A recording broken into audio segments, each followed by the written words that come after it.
Hi, this is Phil, and I'm here to tell you all about the Capes and Lunatics Patreon. Don't miss out on our comic book creator interviews, including our monthly Chichester chats with comic book legend DG Chichester, superhero movie brackets in our search for the worst comic book movie of all time, and many, many more specials, all completely uncensored. Access starts for $3 a month, full video when you pledge $5 a month. Check out the link in our show notes or go to patreon.com/capesandlunatics. Hope to see you there. This is Luca Parrott, and you're listening to the Capes and Lunatics Sidekicks Podcast. You say you want some justice? Well, we got unlimited justice for you, pal! That's right, kids. From the ashes of comic capers comes the first episode of Unlimited Justice. Your one-stop shop for everything Justice Society and Justice League. And Justice League adjacent. And for the last two people on the internet who don't know who we are, I am Phil. Joining me, as always, it is Lilith Hellfire. You can blame me for this one. It's fine. Hey, man. Lil says, I have an idea, and I heard it. I said, damn it, I'm in. You son of a bitch, I'm in. That's a Rick and Morty. No, because I was like, Unlimited justice, you say? All right, so yes, this was your idea, Lilith Hellfire. So, what do these teams mean to you, Lilith Hellfire? So much. JSA is like the foundation for my love of DC, to be honest. I love the Golden Age. I think that you can do without the Golden Age, but if you've never read Golden Age stories, especially about these heroes, then I think you're missing out on the potential that they have. Like, I feel like everything's so dark, grim, and gritty now, and it just wasn't always that way. And if you ever just want to take a peek and, like, really feel what comics were like and how, like, good comics could be without being dark, grim, and gritty, Golden Age JSA, just Golden Age heroes in general, perfect. But I also think that Justice League is a phenomenal successor to the JSA. Yes, when done right. Yes, when done right. And it's been done right so many times, and you don't need the big seven to make a good Justice League. And that's when I think the Justice League is best, when it's not doing the core 7 members and stuff. Oh, eventually I want to get this the Justice League Detroit and oh yeah, absolutely. Justice League Europe's not that bad either. They have some really good issues. Oh yeah, that era. Yeah, I want to do all that era. Yeah, like the J.M. DeMatteis stuff. Yeah. Yeah.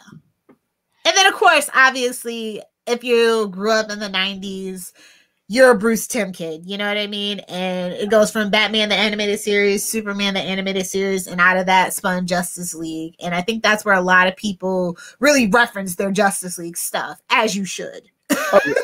Oh yeah, that's the other thing, kids. Not only are we going to be doing comics, but the last week of every month, we're going to review an episode of the Justice League Animated Series. Yep. So hold on to your hats, kids. Pull those DVDs off. Hey, I'm trying to. I think it's on DC Universe Finite. Oh, you mean HBO Max? Oh, HBO Max. Oh, I'm sorry. DC Finite has nothing but comic books now. I'm sorry. Back in my day, it was all on. I know. For that whole year and a half, there was. I know. They had TV shows. Yes, so you're right. Yes, I'm sorry. Yes, I believe it is all on the HBO Max. So yes, if you don't have Blu-rays or DVDs, kids. Although the DVDs and Blu-rays have really great behind the scenes information and uncut scenes, deleted scenes. Hey-oh. So yeah, it gives you a lot of backstory into what Justice League means to those writers. Like, they were very passionate about that show. That show was very hard to actually get made and stuff. Yeah. So yeah. Oh yeah, definitely. Yeah, all those sets always come with extra stuff. Yeah, back in the day, the DVDs had the stuff too, not just the Blu-rays. But yeah, so what about you, Phil? How do you feel about the JSA and Justice League? I mean, I came to the Justice League first, but I mean, yeah, I love both groups. I love that Golden Age. I think Jeff Johns did a great job for the making the JSA cool in the modern era with the stars and stripes stuff as well too. So that's when I really got into it. Is around the turn of the century. Yeah, when No, not that turn of the century. Shut up! I'm not that old. The 21st century. Yeah, when like Jeff Johns era. Yeah, and just revitalizing the Justice Society and really gave me the appreciation for the Justice Society. The Justice League, I mean, I've been here I was sporadically I would read it, but like once JLA hit with Grant Morrison, yeah, that's when I got. And I'm going to just give you a very probably unpopular opinion, but for me, Justice League greater than Avengers always has been, always will be. Avengers was just a cash grab. Justice League actually came out of love, a labor of love, and wanting to see all of the great characters interact on a team and go cosmic and do cool stuff and just like really flesh out the story. Because in this world, it would make sense that they would want to work together. And again, especially after Crisis, it's like, just like this was exactly. It was DC's strength, because it's like Justice League is kind of like the successor of Justice Society, so it's again the legacy stuff that it seems like DC forgets a lot of the time anymore. But it's like, like you said, Avengers, it's just like a bunch of coworkers getting together. But here, it's like it's a family, whether we're eating the chili at a Christmas party. It's like a grand legacy, It truly is. And, even if you want to take that a step further, look at Titans. They kind of take that from that and then stuff like that too. So, I mean, that's what hurts me about these new, DC movies. It's like they forget their legacy. The legacy is definitely lost. And it's all dark, and it's like, it's like Disney's killing it. And it's like, guys, it's like you set the tone for this group stuff, You guys were here before Avengers, Fantastic Four, X-Men, all of them, Yep. And so, that's what inspired us. And just want to live in my nostalgia-filled rage. That's all. Yes. So, we'll do a lot of Justice League and Justice Society stuff, and hope eventually, might not be till next year or after, but it's like, maybe we'll get into some solo stuff, some people who don't always get the spotlight, like what were we talking about, Hawkman? Oh yeah, just the Hawk people in general. Yeah, it's true. And maybe I'll sneak in some Captain Atom or something. Yeah, just whoever we'll need the spotlight. Definitely. So let's get into one of our first stories, I guess, that we're covering today. Yeah, episode 1. Of course, what are we going to do? Well, no, it's episode 0, Secret Origins. Should I do this episode 0, Liv Hellfire? You should, just for poops and giggles. Okay. It'll be like a throwback to the original Cape show, actually. Oh, true. Okay, yes, episode 0, kids. All right. So of course we're going to cover the first appearances of the Justice Society and the Justice League. So I think it's best to take these in order. So, okay, that's fair enough. So, Justice Society, their first appearance was All-Star Comics number 3 from December 1940. Good things come in December always. Hey-o! SAG season, baby. No, when the most birthdays are. I think it's like, what is that? Like that beginning, the first week of October, because all those New Year's, all those babies conceived on New Year's. Yeah. But yes, I know. Love Hellfire. Remember, I'm a St. Patty's conception baby. So my whole life fits together perfectly. Yes. It's not my fault. All right. So, oh my Lord. Okay. So the title, The First Meeting of the Justice Society of America. We call it to order. No, we shall not be super friends. That comes later. Oh man, I need a drop of a gavel hitting the table. All right. So the writer Gardner Fox, penciler Everett E. Hibbert. Order. Yes, I'd like a cheese. Yes, I'd like a cheeseburger, please. So yes, Everett Hibbert did the pencils and inks, and editor Sheldon Mayer. And I think all these people, rest their souls, have passed away. Oh, probably, yeah. They probably weren't spring chickens when this was brand new. So yeah. Because usually, like, what old white guys writing these at this point, wasn't it? Yeah. Unless it was Wonder Woman. She actually did have some of the female writers in there. Oh, true. But yeah, so the cover date was December 1940, but it was published on November 22nd, 1940. So 8 superheroes gather together at a secret location for the first official meeting of the Justice Society of America. Meanwhile, in the Hall of Justice. Johnny Thunder decides to crash the party, and with the unwitting aid of his magic thunderbolt, brings all the heroes together much more quickly than they originally intended. Johnny suggests that they should each tell the tale of their most exciting adventure. I love the golden ageness of this issue. It's just like, oh yeah, why are you so great? Well, let me tell you. You know, you got to get a feel for everybody. You know, it's what do they call it? Corporate team building. Yeah. Is this Tell us something about yourself, you know? Is this where they got the idea for that Batman episode, Almost Got Him? Probably. I mean, there's quite a lot of stories actually like this of the Golden Age. So I definitely feel like that was probably a little homage to that. Yeah. I mean, I guess it's like a nice, like, storytelling tool where it's like, oh, if you're not familiar with certain characters, hey, yeah, we're going to show you. And Johnny Thunder, definitely.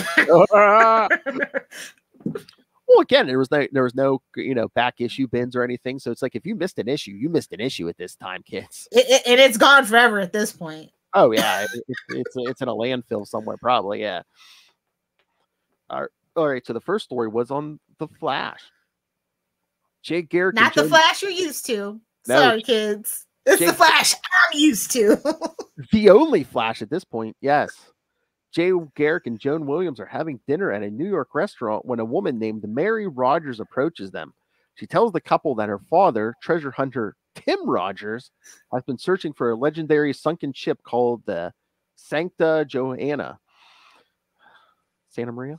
She is concerned, however, because pirates from a rival ship called the Nancy K have been trying to sabotage her efforts. Pirates, guys. Arg. I was gonna say. Also, real quick, shout out to I just want to sign the petition for JWS's dog to be the dog on the Flash, because technically Jill and Jay do have a dog that looks like his dog. So, just a petition, real quick. All right. So these pirates come from the Nancy K, or I was gonna say Mary K. K Jewelers? What now? Hey-o. Jay sneaks off to change into the Flash and races to the Panama coast to investigate the scene. Panama! Streaking through the water like a torpedo, he manages to find the sunken ruins of the ship. After evading the jaws of a hungry shark, Flash introduces himself to Tim Rogers, who subsequently tells him about the pirates of the Nancy K. Now, where's Aquaman when you need him? I know. Jay swims after the Nancy K and uses his super speed as a makeshift propeller in order to steer the ship off course. Boarding the vessel, he races around the deck, confounding the efforts of the armed pirates. He then aims the Nancy K on a direct course for an iceberg. Oh, God, Lord. Returning to Rogers. That ship was the Titanic. Ew. Returning to Rogers' ship, the Flash aids the man in securing the gold from the hull of the Santa Joanna. So the Titanic joke. So that old lady, she was just a liar, right? And a bit of a slut too. Hey, now we don't slut shame around here. Oh, didn't they say that on Seinfeld? Wasn't that on Seinfeld? George, yes. Like, that old lady was a liar, right? And I don't know if he said slut, but he said something like kind of a. Oh yeah, he said kind of a tramp too. Yeah, there you go. Yeah. All right, so we can tramp shame. That's fine. Yes. So, old-timey word. All right, Lil, what did you think of the Flash stuff? I think that it perfectly encapsulates what the Flash was at that time. We've done, like, if you remember Comic Capers, we did some of that old stuff where it was like, everybody's hungry and space themed and just weird stuff, But pirates, pirates, I like it. I mean, we did the Barry stuff from the 50s. I mean, this is 1940, so kids, this is what you're getting in 1940. It fit right in. Pirates are. But treasure hunting was actually a really big thing back in the day, like for the movies and books and stuff. So, like I said, that fits in very timely with the culture. Exactly. And you'll notice a theme for that for all the stories that they actually tell, though. They're definitely movies and books of the time inspired by these stories that they're telling. Yeah. All right. The next story is Hawkman. Carter Hall and Shiera Sanders attend a science expedition in New York. Shiera learns about a strange volcanic phenomenon taking place on the island of Krakatoa. She decides, suck it, X-Men! She decides to investigate the affair despite Carter's protestations. Concerned that Shira may be placing herself in danger, he decides to follow her in the guise of Hawkman. When they arrive at Krakatoa, they discover Or as I like to call him, Captain Caveman. What, the bare chest? Yes, exactly. What? Oh my. Will's getting excited, kids. When they arrive at Krakatoa, they discover that the interior of the volcano is populated with men calling themselves fire ghosts. Hawkman notes that the alleged fire ghosts are coated with a strange material which renders them invulnerable to the effects of the flames. The fire ghosts capture Hawkman and Shira and bring them deeper into the volcano to the lair of Mazda, the sorcerer. Zoom. Ah, I was gonna say, what's his attack? 2.9 APR. Nice. Thank you.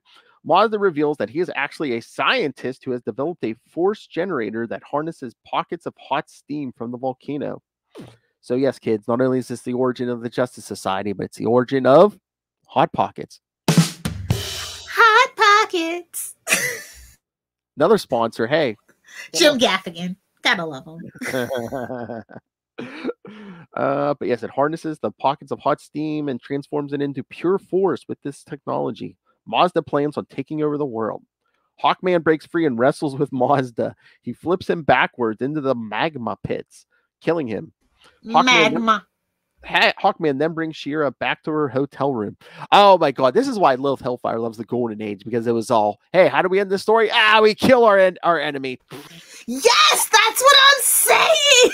It's the logical thing to do. Lilith's like, this is the era where we really got justice. Unlimited justice. Well, it's kind of limited if you keep killing your enemies on. Oh, don't worry, more will pop up. I was gonna say that is that why these started easing the brakes on the killing, not because of any moral thing, because just for storytelling purposes. Yes. One of the creators are like, damn, we got to create a new guy a new enemy every month now. Come on. That's my headcanon. Exactly. All right, then we get to the Specter. Russell, you there now? The Specter. During the nights of the full moon, a mysterious shadowy figure prowls the streets of New York, taking random lives. No, not that guy. No, not Lilith.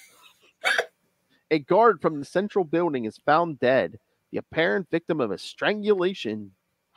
The police commissioner assigns Jim Corrigan to the case, demanding that poor Jim Corrigan. He gets no respect. Demanding that he find the killer as soon as possible. Well, isn't that what the police are supposed to do? It's the 40s, not really. Oh, true. Yeah, see? Corrigan returns to the central building where he notices the presence of a strange brass gargoyle that had not been present on previous occasions. The gargoyle leaps down from its pedestal, declaring itself as Oom, O-O-M, a monster that had spent thousands of years trapped on the moon. More like oof. Now that he is free, he pledges to kill as many people as possible. Oh my god, this reminds me of someone. Now that I'm sober, I will kill as many people. Attacks Corrigan, who quickly alters his appearance to that of the Specter. Challenges the Specter, declaring that the first person to locate the fabled Red Moon Stone of Yazgardali will have earned the right to remain on the Earth. The loser must agree to abandon the planet forever. How many names can you make up? Gotta make it sound foreign and weird, see? I know, it's like basically, who do you think you are with all these names? Excelsior! Oh, there's no alliteration though, so that's fine. The Specter and travel through outer space in search of the Moonstone. Attempts. Is this the new Juggernaut? The effing attempts to slow the Specter down through the aid of one of Yazgardali's. You think his last name was Thurman? Oh, Jerry, Nancy Boy Cream got all over the Sue Kramer. Daniel. He's threatening y'all with a Seinfeld episode on Patreon. Just know that. Trying to get a little Hellfire in the mood, kids. Everyone's like, have you tried a puppy and some bourbon? Come on. The crony in question, Tequila film. Tequila. Oh, please! If anyone wants to sponsor us, tequila companies, please, you'll get your money's worth. Shockingly, if we had alcohol, I would prefer Jägermeister. The choice of Little Hellfire and podcasters everywhere. Or, if you really want to know, Crown Royal. I need more. Oh my God, those bottles just keep getting bigger too. Oh my God, talking about I need a bigger. Jeez. Bigger is better. Yes, it's true. Hey, well, all right. So he's trying to slow him down with the henchmen. The crony in question, a large Doug brown. Mitch? What? No, talk about smoking. Talk about smoking a doobie. The crony in question, a large brown space dragon, battles the Specter while takes the opportunity to find the Moonstone. What is going on? Talk about your O face. Hey, the Specter is taking the stone away from and returning to Earth, thus winning the contest. However, refuses to. He won the contest? You don't have to worry about me. I won a contest. Specter uses his unlimited power to pull Oom's soul from his body, trapping it inside the Moonstone. He then hurls it out into deep space. Deep Space. Deep Space Nine? I knew you couldn't resist. I knew it. Cisco, get on that. Hey, all right. The next one is Our Man. Oh, he was this close to having a TV show in the late 2010s too. Damn Arrow. Lil's like, Our Man, where can I find that? Yeah, I got that last night. I mean, literally, if Blue Chew wanted a superhero. Oh, nice. Yes. If it's good enough for Joe Rogan, it's good enough for me. Blue Chew, please. All right. Mr. Bannerman informs Rex Tyler that he wants him to attend the Durant charity costume. You know he's an alpha male. His first name is Rex. Yes. And this guy wants him to attend the costume ball with his niece, Regina Page. Rex decides to go. It's always a page, isn't it? I was going to say, this is the 40s, but Regina Page sounds like a social media influencer, doesn't she?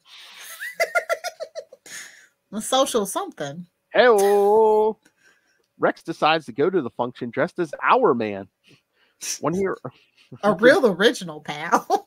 When he arrives, he sees 5 other guests also dressed as Our Man. Oh, they wish Our Man was that popular. Hello. He learns that the other Our Men plan on stealing the Durant diamond collection and pinning the job on the real Our Man. Rex takes some Miracolo. Some Blue Chew. I was going to say, he takes stuff to, And it only lasts for an hour. Come on, Blue Otherwise, Chew. he has to call the doctor. It's good enough for me. Yeah, come on, Blue Chew. Our Man, come on. DC, Blue Chew, I see a sponsorship in somebody's future. Lil, they might want us to do an Our Man podcast. It'll only be like 20 episodes. It's fine. We'll We'll do a mini-series. It'll be fine. JSA stuff, doing an issue at a time. But one of them knocks him down from behind with the butt end of his gun. When he awakens, he discovers that the thieves are gone. He sneaks into Durant's study where he finds evidence indicating that Durant is the ringleader of his own robbery. That's how the rich stay rich, baby. In need of fast money, he staged the robbery so he can collect on the insurance money. Insurance scams, classic 40s story. Yes, Our Man tracks down the thieves and apprehends all 5 men. He then exposes Durant's fraud, and the police arrive to arrest everyone. Get in the paddy wagon. What's this swingers party going on, sir? Yikes. I know. All right, so the next one is Sandman. Oh, Mr. Sandman. Wesley Dodds and not that Sandman. Much better Sandman. I know. Wesley Dodds and Diane Belmont are driving through the country when suddenly they come upon a 20-foot unconscious man. Unable to do anything about your giant-sized man thing. Hey-o! The giant-sized man thing. Stay tuned for March, kids. Unable to do anything about it, they return to the city where West begins investigating the extraordinary case as the Sandman. He sneaks into the medical offices of a nearby... Wait a minute. Do you think Sandman and Our Man hang out together? You know, get it? You know, the hourglass Sandman. I was going to say they're dropping something. Probably acid. Oh! Or cocaine. You can get it at a pharmacy at this time. Oh, true. Yeah. Mix it in with a little cola syrup and you're good to go. Back in the days, kids. Everyone loves cocaine. Seriously. He's getting nuts. I mean, think about it. Everyone loves cocaine. And he's screaming, I'm uncancelable. Every time. I know. The little Maz laugh every time. I just need a drop of the little Maz laugh, actually. I know. All Mazes are good. How about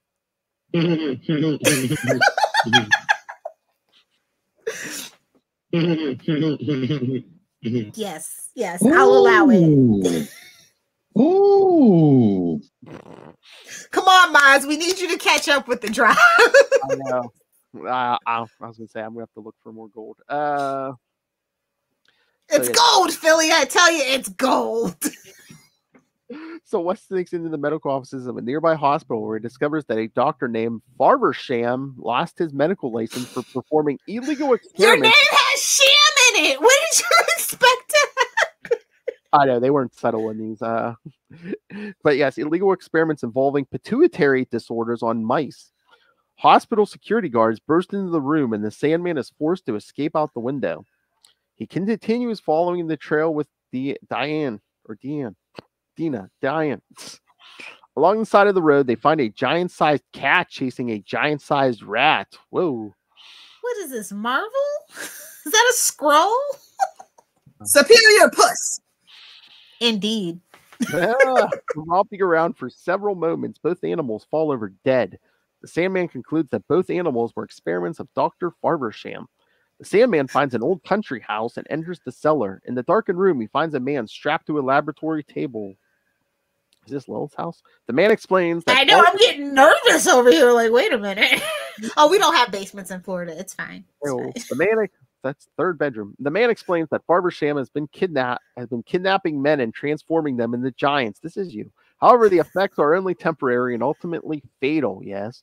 Farbersham sneaks up behind the Sandman and tries to kill him, but West manages to knock him out with his right cross. Yeah, because of the old... Who do you think you are, Sal Buscema? Yes. All right, so let's get this going. Man, there's a lot of members here. Dr. Fate. Worst of all, Dr. Fate. They have done this character so dirty. Yeah. They're just like, he's quite a cool helmet. Remember when he was like a teenage doctor? Oh, that was the worst. I think that version maybe still hanging around somewhere, but... Zatanna must kill that. All right, so Inza Kramer is shopping at an old antique store in Salem when she meets a strange woman.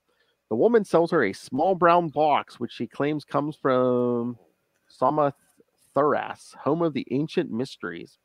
Inza accepts the box, and in a moment, the strange woman disappears. Inza returns to her apartment and opens the box. This feels like a Stargate SG-1 story. The box emits a strange gas, which renders Inza unconscious. Is this the original Joker gas? Like, seriously. The image of the mystery woman appears in her dreams, instructing her to find Dr. Fate. Inza awakens. Want to get under that helmet, do you?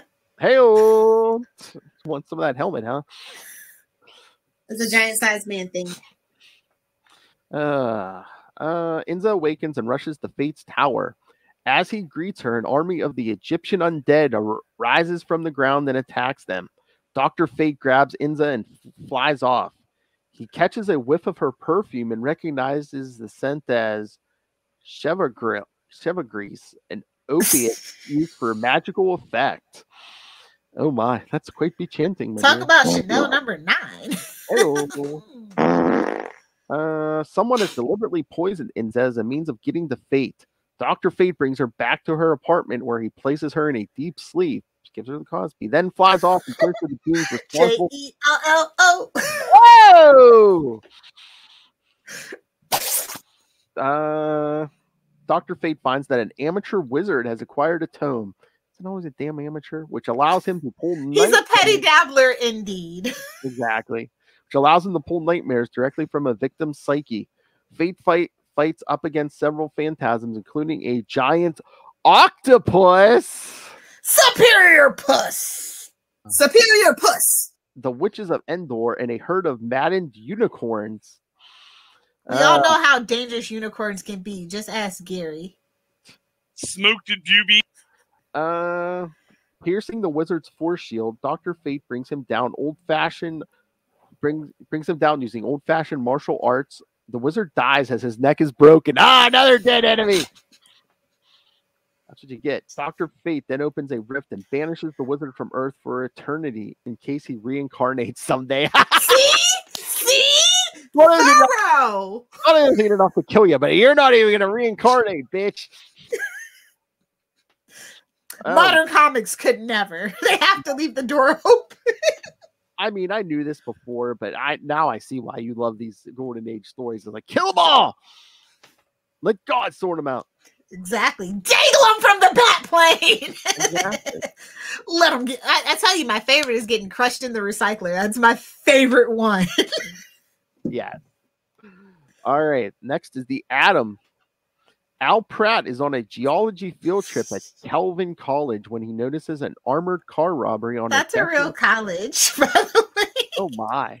It's in Michigan, I think. But it's a religious college, so I don't know. Changing into the Atom, he attempts to leap on top of the hijacked vehicle, but slips from the roof and falls to the ground. Fellow students Mary James comes. Ray Palmer could never. Oh, I know. And Al revives just in time to prevent Mary from removing his mask.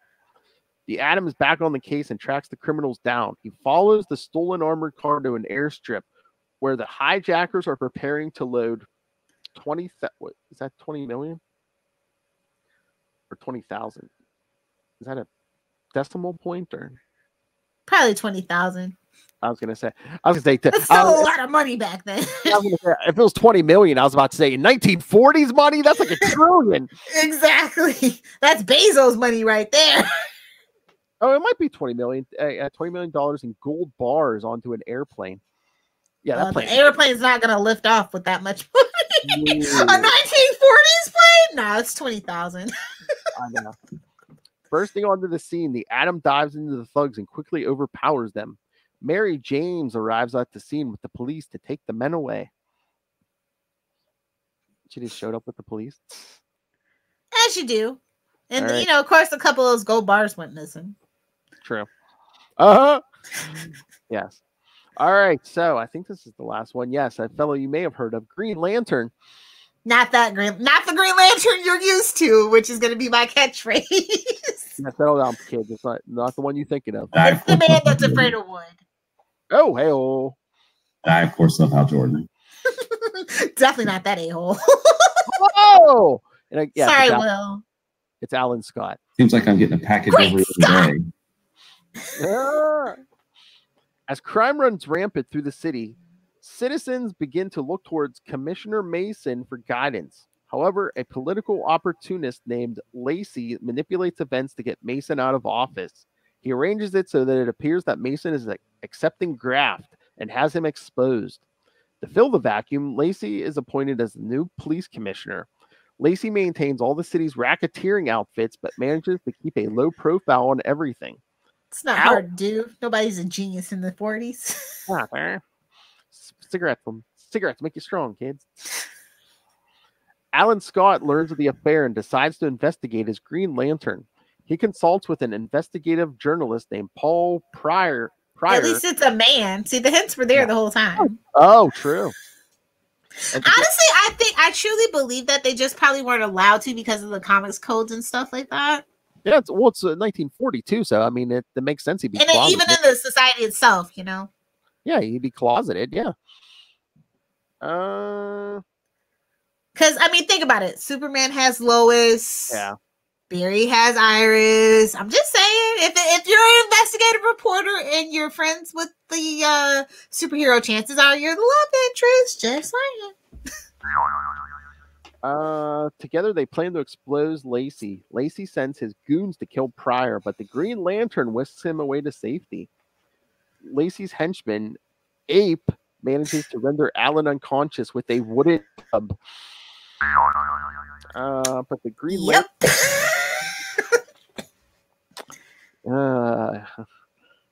But the Green Lantern quickly revives and escapes. He flies after Lacey, who is preparing to kill Paul Pryor. Using the power of his ring, he traps the corrupt police commissioner and hypnotically forces him to publicly reveal how he framed Commissioner Mason. So, yeah, I mean, yeah, you're right. I mean, Perry Mason. I mean, yeah. That kid grew up to be Perry Mason. Oh, my. But, yeah, I mean, I get what you're saying. Yeah, I could see it back here, too, because, yeah, any other story, this would be a female reporter. I could see that. Things to make you go, So all you homophobes who are complaining, this was the original plan.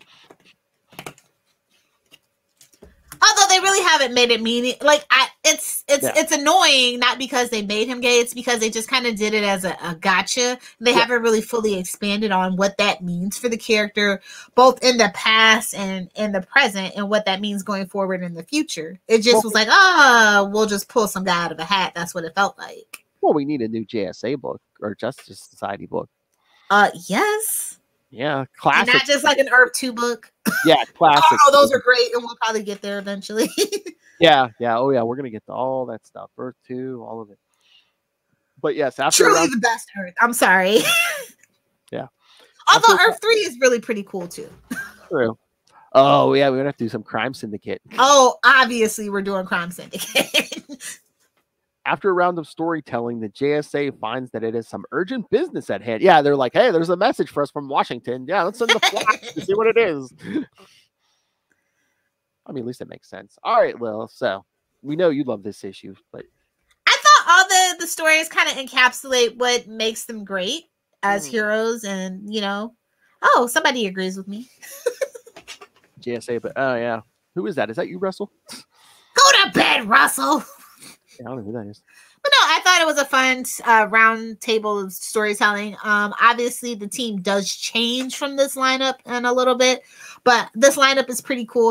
Everybody's pretty obscure at this point, too. Yeah. I mean, what was I going to say? Yeah, that is Russell. Yes, Russell. JSA better than JLA. But no, I was going to say, when Stargirl comes back, probably in the summer, maybe we should do some Stargirl issues or something. Oh, yeah, absolutely. Stars and Stripes especially. I really like Stars and Stripes. Definitely. And she's in like, that should have actually been the name of the show just because of who is doing the stripes in the show, but we love a Wilson brother in this house, so. Trying to bring teenage girls in here. I know. I know. All right, so and Brett is really cool. I enjoy her portrayal a lot. Oh yeah, she's great. The whole cast is pretty cool, honestly. Anytime you want to come to talk to anybody on that cast, anytime you want to come talk to us, hey, doors or open. The writers. Oh, true. I think the writers have been doing such a great job. They actually feel like teenagers, but not like 90210 teenagers. Hey, writers, actors on that show, you're all invited. You guys can do a round table. Me and Lil will just sit here and shut up, and you guys can just talk. You can just give us behind-the-scenes stories for all we care. Exactly. They seem like they have fun because they shoot in Atlanta, so that's a really great city. So it looks like it. All right, so should we get to the Justice League? Ooh, I actually know the answer to this right now. Wait, why the heck hasn't there been an ongoing JSA book? Why, Lil Hellfire? They're too busy with Justice League. Although I hear there actually are plans. It's just that Jeff Johns isn't busy. He's kind of the go-to guy. And I think it would make sense because Stargirl is actually doing super good in the ratings, especially since it's a solely CW show. It's the best produced CW show. It has the biggest budget. Yeah, all that Doomsday Clock stuff, they kind of, one of the good things out of it was they kind of brought back that classic Justice Society. Yeah, they just haven't done anything with it yet. Alan Scott, they're waiting. Jeff Johns has to have some time. That's their go-to guy for that. And when he has some time, expect a new JSA book. Yeah, because Alan Scott was in that, what was that miniseries where Roy Harper was wearing a black ring? Yeah, he was in that. Oh, yeah. Okay, Russell is trying to seduce me with the new Specter book. Okay. I don't appreciate that, Russell. Yeah, we were just talking about the Specter. Yeah, I love the Specter. In the first Justice Society's book, Russell, because they all told stories about their adventures, and Specter had one. So, okay, let's get to that JLA story. All right, so the first one from The Brave and the Bold, 28 from we jump ahead to March 1960. Whew, that's a big jump, honestly. In comic book years, that's a huge jump. 20 years, yeah. The Specter's my favorite DC character. I thought Green Arrow was your favorite one. Make up your mind, Russell. Yeah, Russell. I told you, Russell, if you want to, you'll be interested next year on the Green Lantern podcast. We're going to be covering that series where Hal's. You mean this year? Oh, yeah. 2022? 2022. Yes, that's right. Yes. I know it's the first week. It's always hardest the first week to remember. That's what she said. I hope not. I know. No, so we're going to be covering some, or it's on the schedule, mixed in with Green Lantern issues with some Hal Jordan Specter. So. Oh, you have my attention. Oh my, okay. I thought that him, that and Parallax, that's the only time. I, of course, love Hal Jordan. Love is a strong word.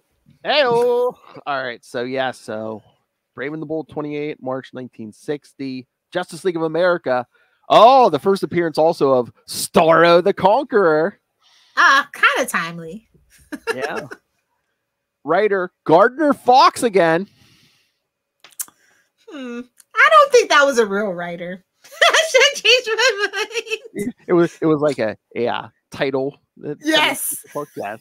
It's a mantle, if you will. Oh my. Penciler Mike Sekowski. Inkers Bernard Sachs, Joe Gaella, and Murphy Anderson. Letterers Gaspar Saladino, and editor Julius Schwartz. Oh. That's right. It's a Julie. That's right. All right. No, like let me just seriously about Gardner Fox, right? Because he wrote over 4,000 stories, at least 1,500 of them for DC. It is a mantle. He was not a real person. Hashtag change my mind. Ain't no way. You're the cyborg. I'm just saying, if that's not your headcanon for Gardner Fox, I don't know what you're doing. All right, so we'll watch a little Hellfire perk up. While swimming in the Atlantic, Aquaman comes upon Peter the Pufferfish. Hey, talk about smoking a doobie. Smoked a doobie. How many packs of peckers could a piper peck? If a pecker could pipe peck. Yeah, I got that last night. Who tells him about a strange alien menace? He witnessed a gigantic creature named Starro land in the sea and use its powers to transform 3 starfish into oversized monsters that resembled Starro itself. Aquaman decides to call an emergency meeting of the Justice League of America and activates the communicator contained. Now wait a damn minute! You ain't just gonna speed past that. Contained in his A belt. Oh, the good old days. What, speed past what? Justice League of America? Yeah, it's like, I'm just going to hit my activator. I was like, no boom tubes, no mother boxes. How nice. I know, seriously. Just a beeper. Who are they, Kim Possible?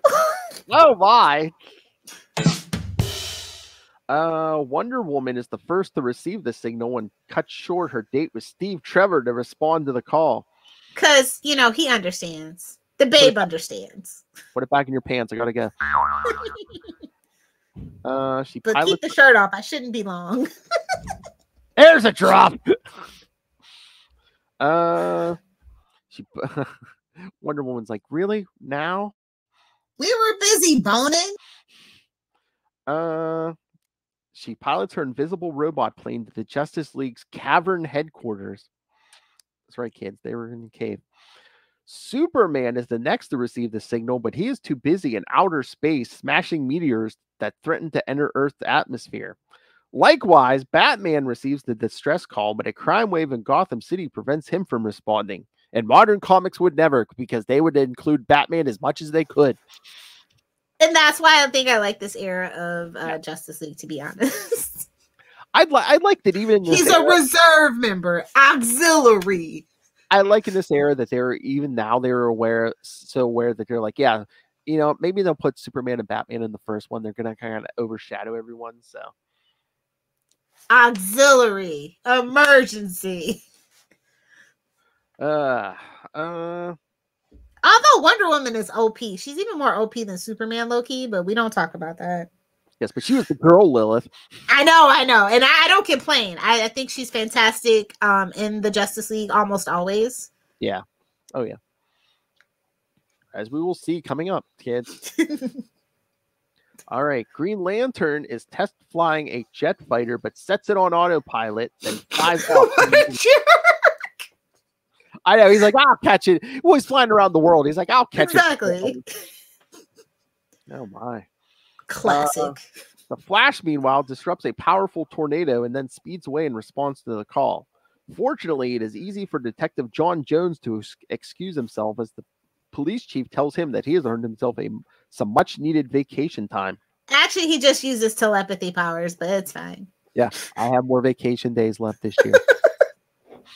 It's the thing we don't talk about. Man, give me that power. Although Justice League, the TV, the cartoon did actually kind of touch into that a little bit. So yeah, we'll get there. All right, so John hears the signal with his Martian hearing and flies off. Do we still do Martian hearing? Occasionally, because he does literally have the same power sets and a little bit more than Superman. So we do occasionally remember that he has that. But I just think these days it's just like, I picked it up telepathically, you know, before they go to that Martian hearing. At Justice League headquarters, Aquaman tells the assembled team what he has learned of Starro. The Flash, as acting chairman of the league, delegates orders to each league member and gives them the locations of each of the Starro agent sightings. Green Lantern is to patrol Rocky Mountain National Park while do you have the cover? Throw up the cover if you have it. I love this cover. This is a classic cover. Before the times of variants and holographic covers. I don't, but I can get it quick enough. Yeah, I mean, yeah, this is it's a pretty. This is iconic, actually. So much so that I even have a short box of it. As discussed on Capes. Yes. Wait, you get a box for your comics? I have short boxes and long boxes. Short boxes are for temporary storage. Short boxes are whatever. Not short bus, Philip. Oh no, I was gonna say for some of your men, no. Short and long. I was going for the sexual joke, Lilith Hellfire. Where do you work again? I work at a bank. Not a sperm bank, though. Hey-o! I was going to say. I don't know where that money went. There we go. Yeah. I mean, yeah, I love that. I mean, it's an action package. Superior puss. Oh, why? Had to be done, kid. Had to be done. She's embracing that puss. No, yeah, I know. I mean, it's an action. It's an action cover because the first one, the All-Star Comics, was nice, but it was just them sitting around the table. Yeah, as you did in the 40s. I know. Drinking coffee and eating bean toast. I was waiting for them to be like smoking cigars around that table. Like, yeah, tell me about your store, kid. Yeah. But look at that. They're all doing something. And again, here, at least the Justice League, at least they have a girl, man. That Justice Society, that original Justice Society was like a giant sausage fest. Oh, yeah. You talk about a sausage fest. Yeah. It changes, though, eventually. But well, who did they think was reading comics? Young boys. They're like, yeah, they don't want. Well, even though, I mean, Mary Jane, I'm just saying, boys could use some female stimuli. Well, that's what I'm saying. Yeah, I think it was a few years before they're like, hey, yeah, these young boys might like to look at a girl, see? But yeah, the story's fun. Oh yeah, definitely. All right. So yeah, Green Lantern goes to Rocky Mountain National Park. Wonder Woman and Martian Manhunter investigate a sighting at Science City. Did you even try at that point? I was gonna say, you think Gotham and Metropolis sound made up? Oh my God, Science City. Was this subliminal? Kids, learn their science. Aquaman, of course, is to patrol the ocean depths, while the Flash himself will investigate a Starro racist. Flash himself investigates a Starro presence in Happy Harbor, Rhode Island. Green Lantern charges his ring and begins patrolling the skies over the Rocky Mountains. He sees one of the Starro agents flying through the air to attack an Air Force jet bomber. Oh, he's like, it's personal now. The crew of the bomber fights back, but Starro is invulnerable to the jet's machine guns. The creature's tentacles snake inside and steal one of the atomic missiles from the bomb bay. Yeah, I know. I don't think those are tentacles. I don't think those are tentacles. The creature's the plane dives into a tailspin, and Green Lantern uses his ring to set it down safely. When he turns his attention back towards the Starro, he sees to his horror that the monster has detonated the atomic missile. Hal quickly envelops himself in a protective bubble and begins firing blasts of energy. He ain't gonna get distracted by no wood, that's for sure. Hey-oh! At the Starro's well, maybe a 13-year-old, but not wood. Oh! Oh! I was gonna say he's not getting distracted by wood except his own. Swing better swing. But yes, he blasts at the Starro's thorax. After several well-placed hits, the creature weakens and hold on. I lost my place. Oh no. My finger hit those. Sorry. Get out of here, Ed. Yeah. After several well-placed hits, the creature weakens and reverts to its normal state. In Science City. Oh, if you thought Star City was generic. If you live there, man, every day, wouldn't you be like, where do you live? Science City. But Science City is like it's something. It's like a store for science stuff. Oh, is it? Yeah. So I don't know if it's been around that long, but it is. It's something called Science City, and it's like for like your beakers and your burners. They're not around anymore, or else I would have said Circuit City would like a word with you. You know, honestly, there's still a Circuit City building, and it's the one that obviously Spirit sets up in every year. It's right next door to a Toys R Us. It's real sad. It's real sad. Yeah. It's like the defunct. I'm surprised. Well, Radio Shack actually still has stores, but I was like, that would have been the trifecta, basically, like a KB Toy Stores, Toys R Us, and Circuit City. Oh, there was a Radio Shack for the longest time, hanging on next to my comic shop. Go buy some batteries. What's gone now? It's an eyeglass place now, but no, it's my guy, the guy who runs my store, loved it because it's like they went out of business. He got like all their old bags and stuff, you know. He didn't have to buy bags for a couple months. Yeah. That's funny. Wonder Woman and Martian Manhunter arrive just in time to find another Starro spore attacking the Hall of Science. The Starro wraps its huge body around the entire building, picking it up off the ground and begins flying through the sky with it. Man, what is he doing? What's that Starro doing to that building, man? Is he boning? How inappropriate, sir. Inappropriate. How dare you violate our Did you take her to dinner first, at least? He's violating science. Yay, science! Oh my. See the science on that broad? How was that breaking? That's my only Breaking Bad reference I know. Science, I know. During its flight, the creature uses its mental powers to absorb the accumulated scientific knowledge of everyone in the building. And the scientists inside are placed into a state of suspended animation. Wonder Woman stands on the wing of her robot plane and ensnares the edge of the building with her magic lasso. The Martian Manhunter... I don't think that's how any of this works, but okay. Oh, the Martian Manhunter makes use of falling meteor rocks, the ones that Superman missed. Better than Superman. Not Superman. I'd be like, I was helping you out, guys. Here we go.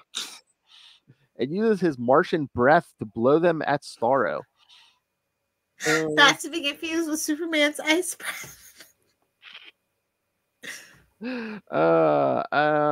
The attack is mildly successful, and it also ignites a fire on the exterior of the building. The Manhunter then uses his breath to create a suction that draws in nearby rain clouds. Suction, you say? Oh my! Suck. We're seeing all the influences on young Will Hellfire here today, kids. Suck. Oh wait. Suck it, Russell. Okay. Hey, now the guy's right there in the comments asking us to send feedback for our standard Specter number 1. Yeah, then he left. Okay. But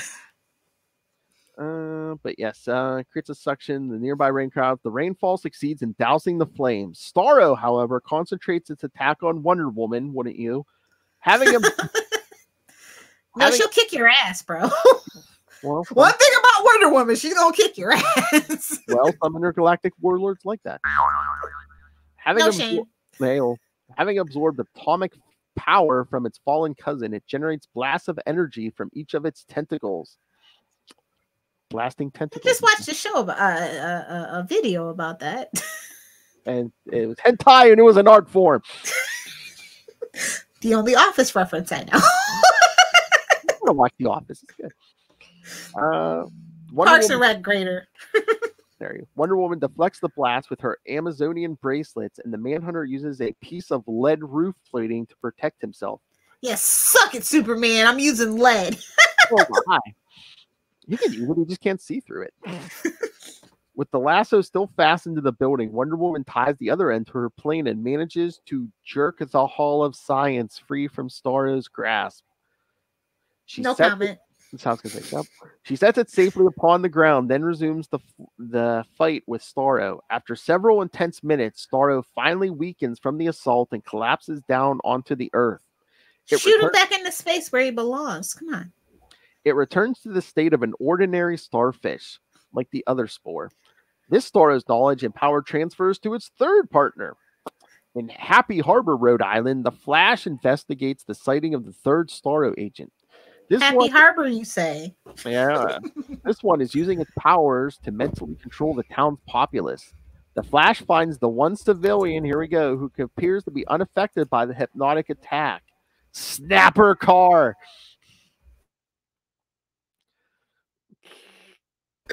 Superior Puss.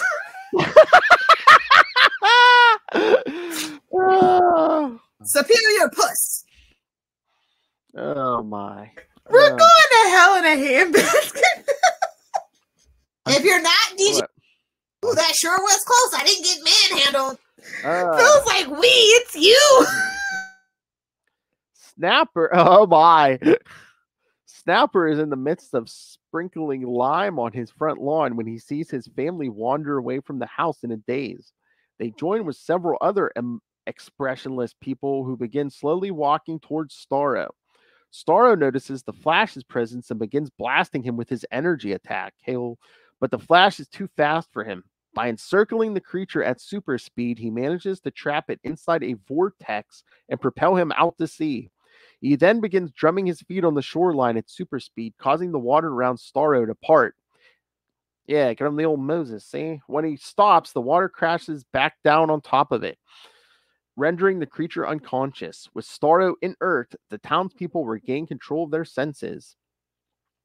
The original Starro absorbs the knowledge and power of its defeated underlings and glides towards nearby Turkey Hollow. Wow.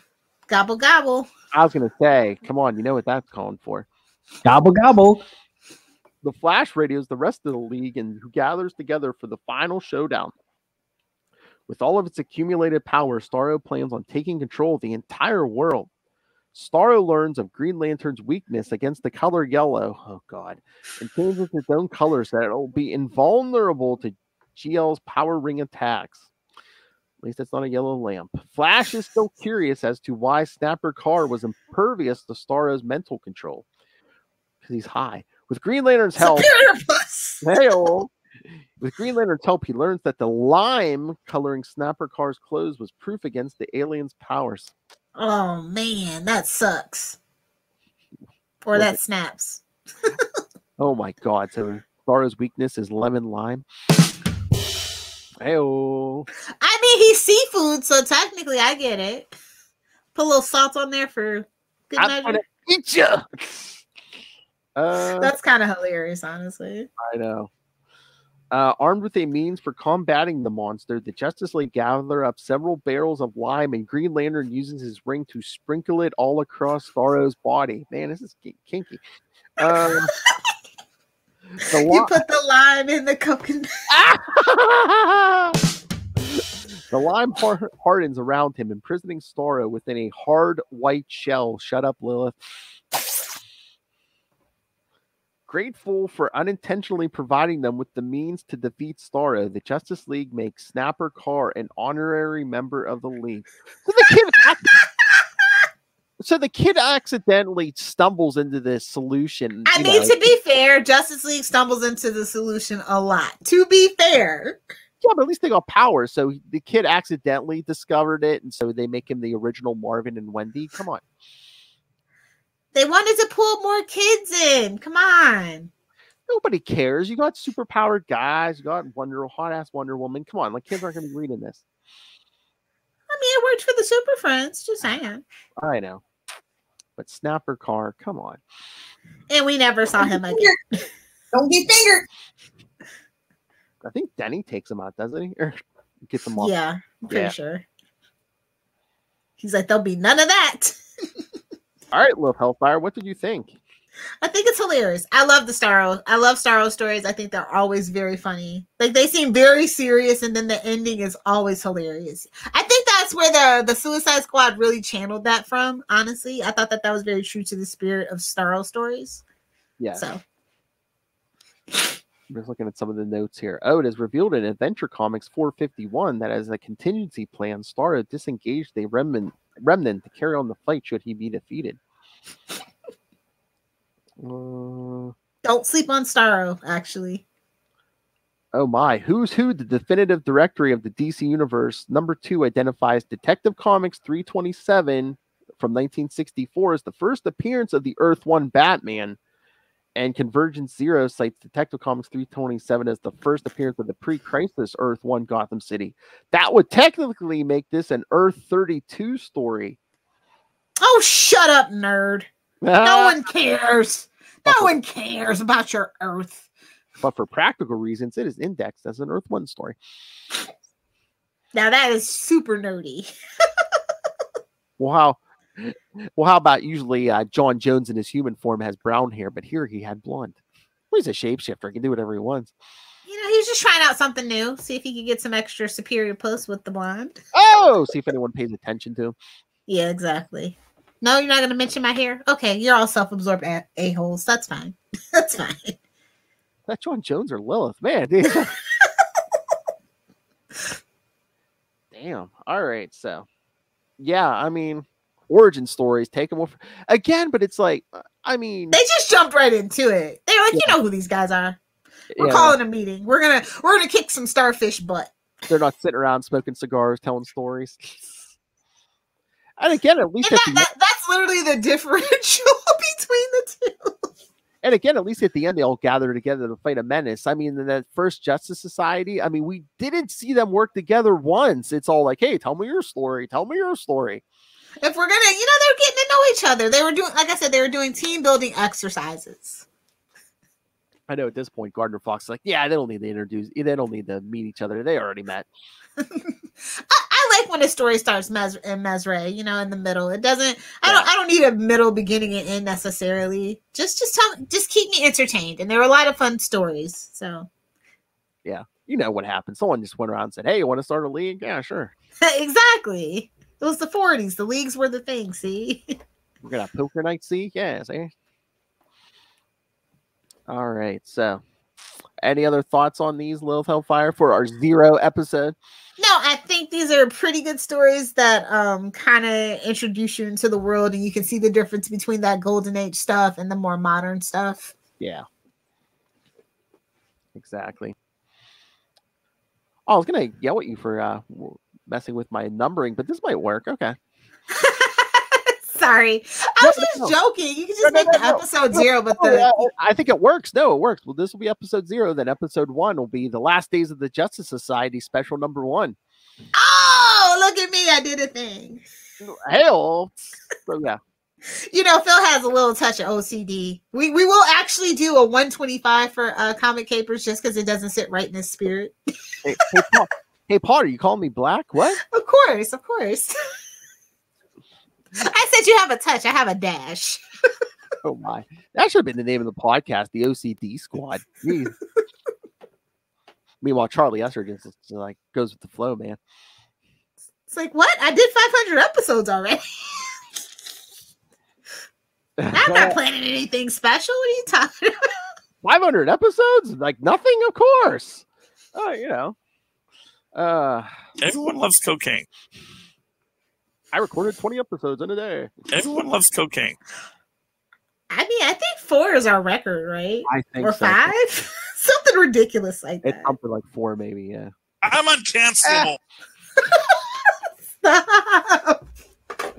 All right, so yes, kids. So for episode 1, like I said, the last days of the Justice Society special number 1. And then episode 2 will be JLA Age of Wonder 1 and 2. And then, of course, like we said, end of the month. So, of course, the end of the first month will be Secret Origins Part 1. Part 1. Oh, with a lot of Batman and Ray's favorites. So, although animated Batman is pretty awesome. Like, I can see how you might not like comic book Batman, but animated Batman, awesome. Exactly. And then if you're interested in February, kids, yeah, we're gonna get into some of those Justice League, Justice Society team ups because they're the best. 1 a week, kids. Justice League of America 195, week 2 196, and week 3 197. Then we finish the month with Secret Origins Part 2. So deuces. All right. So on that note, I guess you can give them the plugs. Yes. Hell, that's right, kids. So yes, send your thoughts. Anything you want to hear, or please send your feedback on anything we got upcoming. Email us, capesandlunatics@gmail.com, or call the voicemail 614-382-2737. That's 614-38-CAPES. Yeah, we do a bunch of Marvel and DC podcasts. So if you're new, if you discovered this as a new listener, yes, please send feedback. We love feedback. We can play audio right here live. So send us your thoughts on the Justice League and the Justice Society. But you can also find Unlimited Justice on Facebook, on Twitter. I love the handle. I was like, I was having trouble Unlimited and stuff. But so what's our Twitter handle, Lilith Hellfire? At JLA JSA Pod. At JLA JSA Pod, kids. Nice. So find links to all those, all the social medias for all the DC and Marvel shows we do. Links to this YouTube. Yes, you can watch this on YouTube. And yes, everything is always in the show notes. YouTube, podcast, all of it. I know. Oh, and most importantly, find links to our Patreon, because once again, this is a passion project. We want to build our own Hall of Justice. Please assist us. Just want to pay for this podcast to begin with. Yeah, so it's a passion project. We're all paying for it out of our own pocket, kids. So yes, any little contribution helps, but $3 or $5 gets you exclusive content, creator interviews, movie reviews, so much more. So yes, so please subscribe if you can, or pick yourself up some Capes and Lunatics and Capes and Lunatics Sidekicks merch. But find all of it at Linktree, linktr.ee/Capes and Lunatics. All right, hanging from the bat plane, Lilith Hellfire. Where can people find you? Hang 'em high, hang 'em low. Find me on the interwebs, on Twitter at Lilith Hellfire, on Instagram at Lilith Hellfire69, and of course on TikTok, making the spicy content at Lilith Hellfire69. Duh. She loves when they hang low. Yeah, I got that last night. Coming forth to carry you home. The big finish. Jazz hands. Hey-o. Thank you for joining us for the first time, kids. Again, come back for episode 1, Last Days of the Justice Society of America. And remember, yes, not only comics, but animated series too. So, oh, hey. Send in your thoughts. Who are your favorite Justice League and Justice Society members? And if it's not Hot Girl, you might get canceled. You're not Charlie Esser. All right, kids. So remember, join us next time. Get yourself some justice. Unlimited justice.